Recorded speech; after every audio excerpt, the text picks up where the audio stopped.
I know that you have recently completed a book Yes. that addresses some of these issues that you're talking about. I know that you've talked quite a bit with me about cultural change versus structural change, and I'm assuming that you're speaking of those things as they relate to leadership.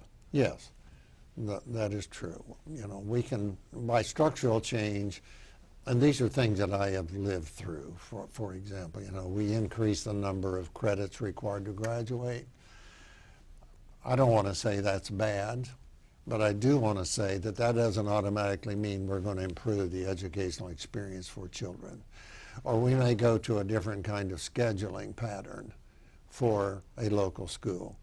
That's structural in nature. That's not cultural in nature.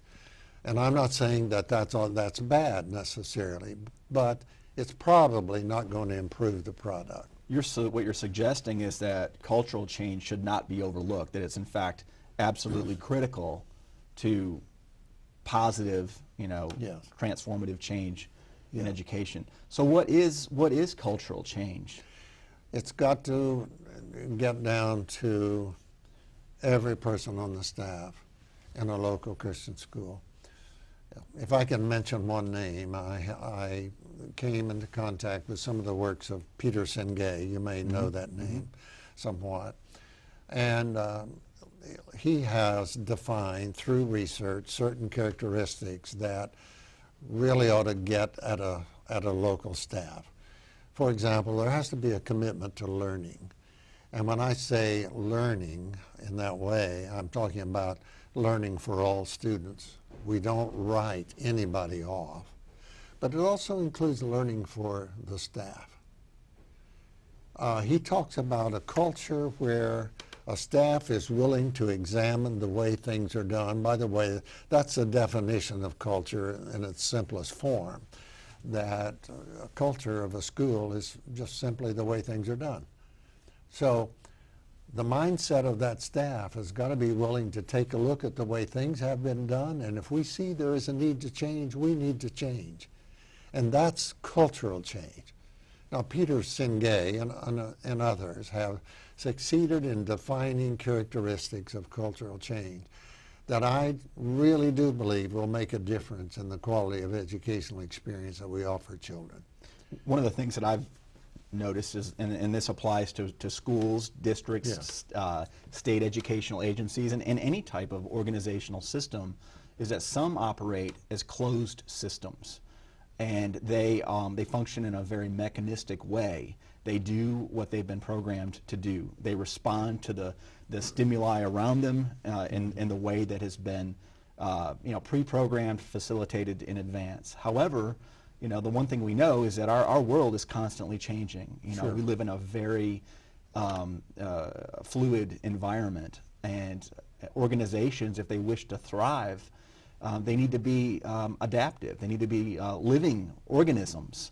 Yes. And I think that integral to that is to be a learning organization, a learning culture, one that is self-reflective and can I ask those difficult questions about existence and reason for existence, and that then ultimately translates into behavior and practice. I like your term fluid. I think it has to be that. It cannot be a closed system. We have to be willing to look at different kinds of things. A local school staff needs to know what they really believe. So how do you get them to do that? How do you facilitate that awareness? That requires leadership skills on the part of the person in the position of principal of that local school. Now, I said before, I think that's the starting point right there. We can issue a lot of decrees, and I'm not saying all of those decrees are bad, but if education is to improve, it's got to improve at the local school level. It begins with that building principle, and that building principle must understand principles of leadership. And the very first thing that person must do is lead that staff in defining what that school is all about. Now, very simple questions, why are we here? What are we supposed to be doing? Or what do we believe about children? And I think those questions are critical for a staff to answer. So do you think that principal, preparation programs then need to be inclusive of this component of understanding organizational culture and structure? By all means, they must be. And I've had experience in working at the college level, and I don't mean really to indict anyone, Tony, but I'm not sure that we're up to date in terms of what we know about the education of children. And it's got to, well, the pre-service programs at the college level have got to reflect what we now know. Before we started here a while ago, I made the statement to you and said, we now know how to educate children. I'm saying to you that we do have the knowledge at this point. Now, implementing that knowledge and making it active in programs at the local school, that's another issue. And there's a lot of things that will hinder that. But that's the key to improving the education system. So how do you then convince principals to do this, to consider this?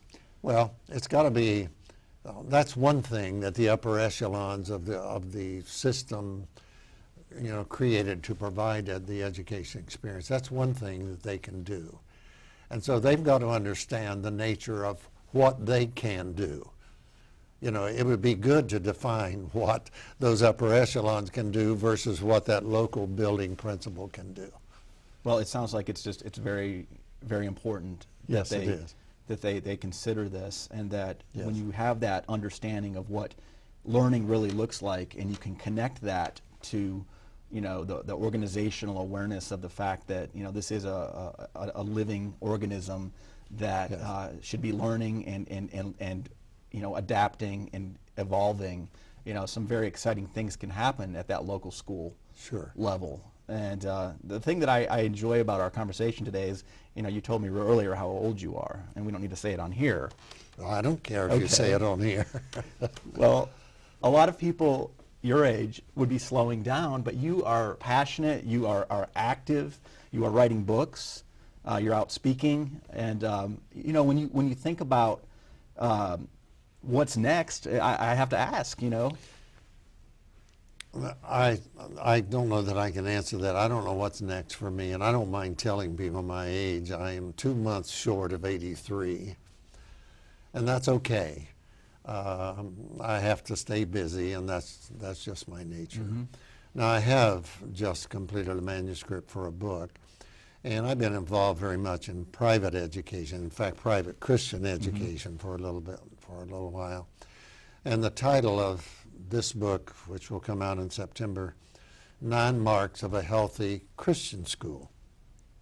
But you know what? Those marks ought to characterize a local public school. Well, so much of what you've shared today really, it makes a lot of sense. I mean, it makes a lot of sense for schools, and it makes a lot of sense for other types of organizations Yes. as well. And if you really had to identify your philosophy of education in a couple of categories or principles, what would that be? I have very, very strong feelings about that. I am pretty conservative when it comes to matters of education. I have strong beliefs myself. So I've already emphasized the importance of knowledge. I think it's important that we understand knowledge about God. I think it's important that we understand some knowledge about the family, about parenting, and things like that. And I often say that I was blessed greatly with the parents that I had.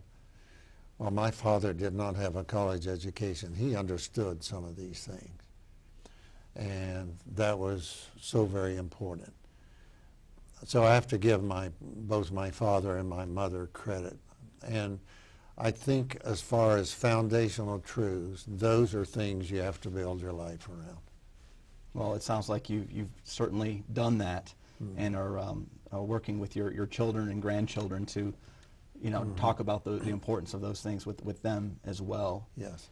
If you had to identify your ultimate legacy that you want to leave for education as you think about your 60 years in service in a variety of capacities, if you really had to identify what that one thing or two things, what they are, tell me about that. How do you want to be remembered in this field? I think I would want to be remembered, first of all, in terms of a willingness to take a look at what research says.